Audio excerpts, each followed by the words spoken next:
उन लोगों के लिए मेरी तरफ से भी संदेशा है। मेरे हिंदुस्तान के बहनों, और नहीं बहनें तो कोई नहीं करती होंगी, बहनें वही करती हैं जो उसकी तरह हैं। जैसे परसों 3 देवियां गई हुई थी, उनमें से वो 2-2 टके की औरतें, इनकी जैसी औरतों को कौन पूछता है, जिनकी अपनी खुद की आइडेंटिटी नहीं है, खुद की पहचान नहीं है। वो जाके इस भगोड़ी के साथ फोटो खिंचवा रहे हैं और हिंदुस्तान की महिलाओं के लिए गलत सलत बोल के आ रही हैं। 2-2 टके की औरतों को हम प्रायोरिटी नहीं देते और ना ही हम उनका नाम लेते हैं। और ऐसी औरतों को तो मैं थूकती हूँ, पर अपना थूक भी मैं खराब नहीं करती हूँ ऐसी औरतों के ऊपर।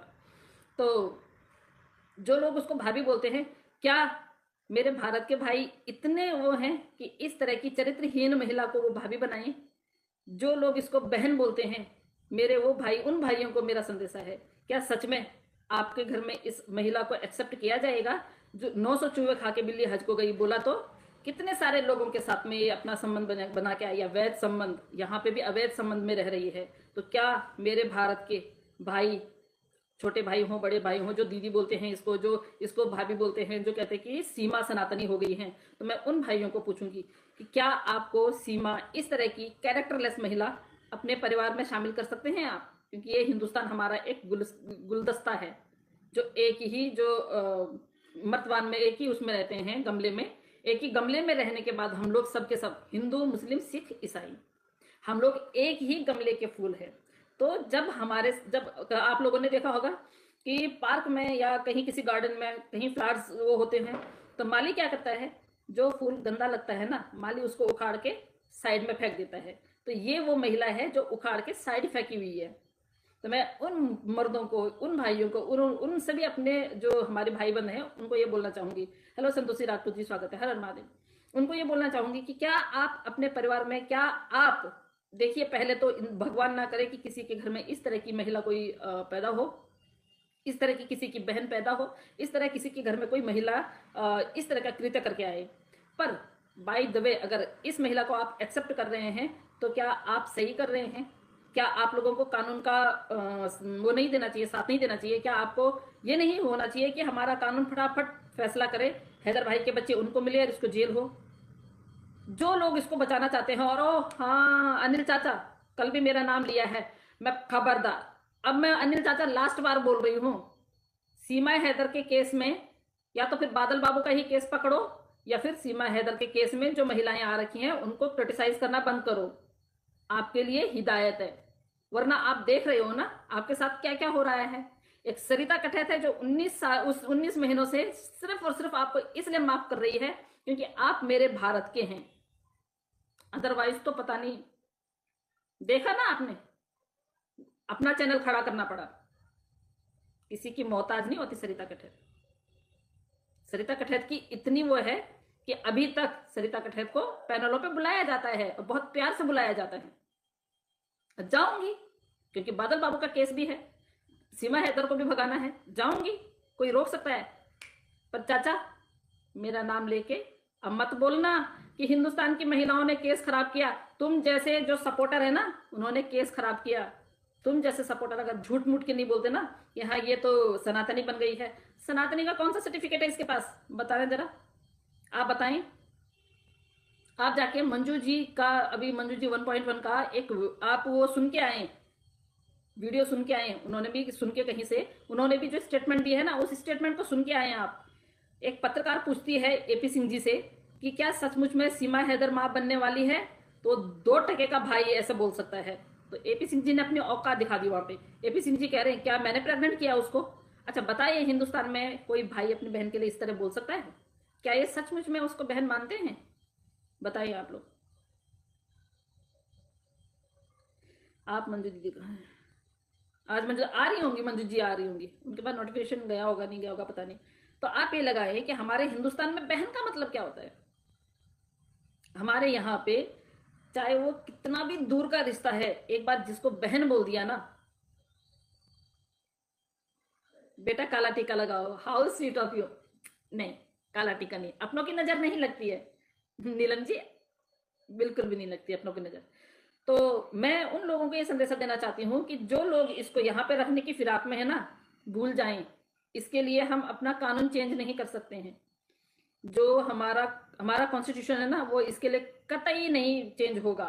एपी सिंह जी पहले इसको बोलते थे सचिन सीमा मीना, आजकल क्या बोलते हैं? सिर्फ सीमा, सिर्फ सीमा। अब कमाल की बात तो यह है एपी सिंह जी, जो करवाना होगा अपने घर का करवाइए।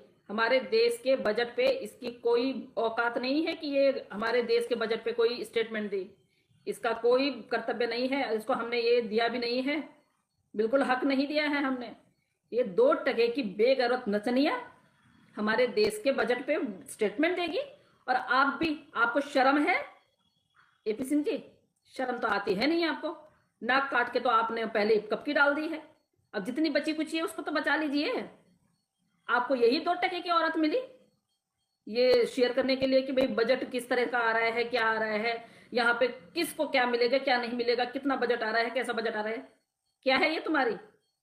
क्यों व्यूज चाहिए? वो 2-2 टके के आप वो ला के रख देते हो वहां पे यूट्यूबर्स को। कोई अब आपके पास कोई चैनल वाला भी नहीं आता है ना? पर आपको शर्म नहीं आती है? आप जहां आप अपनी हिंदुस्तान की बहनों को क्रिटिसाइज करते हो, वहां पे आप एक भगोड़ी को इतना प्यार क्यों, इतना प्यार क्यों? ये समझ में नहीं आ रहा है। एक भगोड़ी आप जिस देश से इतना नफरत करते हैं, उस देश से आई हुई एक भगोड़ी आपके लिए आपकी बहन बन गई। आप कहते थे ना मैं तो जो रिश्ता बनाता हूं ना, और वो भी बहन का, तो मैं तो बहुत सोच समझ के बनाता हूं। आपकी सोच को तब कीड़े लग गए थे। तीसरे दिन आप बिल्कुल ऐसे कूद गए वहां पे कि मैं इसका भाई हूं, मैं इसका केस लड़ूंगा, जो आज तक उसमें आपका नाम ही नहीं है ना? शर्म नहीं आती आपको? आपको शर्म आती है? नहीं। अगर आपको शर्म आती, क्या हो गया दीदी? नहीं अविनाश, कुछ नहीं हुआ। आपको शर्म नहीं आती है, और ना ही आपके उनको शर्म आती है जो आपको बोलते हैं कि एपी सिंह जा तू भगोड़ी के बगल में बैठ। ना उनको शर्म आती है, और इनको तो शर्म है ही नहीं। आज बजट पे 2 शब्द बोले इस 2 टके की औरत ने। लप्पू को क्यों बिठाया था वहां पे? कितनी बेइज्जती करी इसने लप्पू की। अगर ये आपको भी पता है इनलीगल है ये। अगर लीगल होते ना तो 2 रैपटे मारता उसके कान पे, वो 2 रैपटे मारता कि तू मेरे ऊपर हंसने वाली होती कौन है। लेकिन नहीं, उसको ये मिलता है ना, तो शाम को बेहोश भी तो होना है पौवा पी के। पौवा जो भी होगा, मतलब पौवा जो भी जितना भी वो पीता होगा, नहीं तो शाम को फिर उसको पौवा पीने के पैसे नहीं आएंगे, है ना? पर मुझे समझ में नहीं आ रहा है एपी सिंह जी, आपको बार बार ये मतलब गंगा में 51 लीटर दूध प्रभावित करना है, उसमें भी आपकी माता बोलती है। आपकी माँ को भी शर्म नहीं आती है? यहाँ पे मैं बोलूंगी, यहाँ पे आपकी माता जी को भी शर्म नहीं आती है बोलते हुए कि एक जो हिंदू धर्म में भी नहीं आई है जो महिला, उसके लिए आपकी माता जी इस तरह का स्टेटमेंट देते हैं। इस बेगैरत को तो कुछ पता ही नहीं है। ये तो वैसे भी इसको कुछ पता ही नहीं है कि कुंभ का मतलब, इसको आप कुंभ का मतलब पहले इससे कुंभ का मतलब समझिए। आप इसको बोलिए कि कुंभ क्या होता है, कुंभ का मतलब क्या होता है। और जिस तरह से आज बजट के बारे में बोल रही थी 2 टके की औरत, तो अपने बजट की बात बता। जो बजट तेरा आता है ना, काला धन तेरे पास 2 बजे रात के बाद, ये जो लप्पू पर्चियां काटता है, उसका बजट बना तो अपना, ठीक है? और उस बजट का पैसा दे अपने भाई को, पाल इनको। तेरी औकात कभी नहीं जाएगी, कभी नहीं जाएगी तेरी औकात। तेरी जो औकात है ना, वो कभी नहीं जाएगी। पछता रही है, इतना तो हमें पता है कि तू पछता रही है। लेकिन अब पछताए होत क्या जब चिड़िया चुग गई खेत, क्योंकि जेल में जाना है ना? जय जय श्री राम। प्रभुलाल जी जय जय श्री राम। जेल में जाना है। जेल में जाके जो तेरी हालत होने वाली है ना, 2 टके की नचनिया। हेलो मीना जी, 2 टके की नचनिया नाच ले, कितना नाच सकती है? अगर तेरा पैसा, तू कह रही है कि हम बच्चों के भविष्य के लिए भी बचा रहे हैं, ये भी कर रहे हैं। शिवम कुमार जी हाय, आई एम न्यू, ओके, कि हम बच्चों के लिए भी बचा रहे हैं, तो तेरे को नई आईडी खोलने की क्या जरूरत पड़ गई भाई? ओ भगोड़ी, ओ नचनिया, ओ गौ माता खाने वाली 2 टके की बेशरम महिला। तेरा भाई बोलता है ना तू बड़ी पूजा करती है। कब की तूने पूजा? कब की तूने पूजा? तूने अपने भाई की पूजा की होगी करवा चौथ पे, बाकी तो और तो हमने तो देखा नहीं। तेरे को एक्टिंग करते हुए तो बहुत देखा है हमने। मिस्टर यूपी, आपकी माँ भी तो एपी सिंह के पास गई थी शायद, है ना? आपकी माँ भी एपी सिंह के पास गई थी। मैंने सुना है कि आपकी माँ एपी सिंह के पास गई थी, और आप भी एपी सिंह की औलाद हैं। तो तेरे जैसे 2 टके का आदमी ना एपी सिंह की तरह सोच रखता है ना? हाँ, एपी सिंह नहीं, तेरी माँ के पास शायद वो आए थे हैदर भाई, क्योंकि तू उसका ही वो है ना, सपोर्टर, सीमा हैदर का। तो तेरी माँ के पास हैदर भाई आए होंगे। और मैं तो कह रही हूँ, जब हैदर भाई यहाँ बच्चे लेने आए ना, जितने तुम अपनी माँ बहन ऐसी तैसी करवा रहे हो, तुम्हारे सबकी माँ बहनों को ले जाए वो।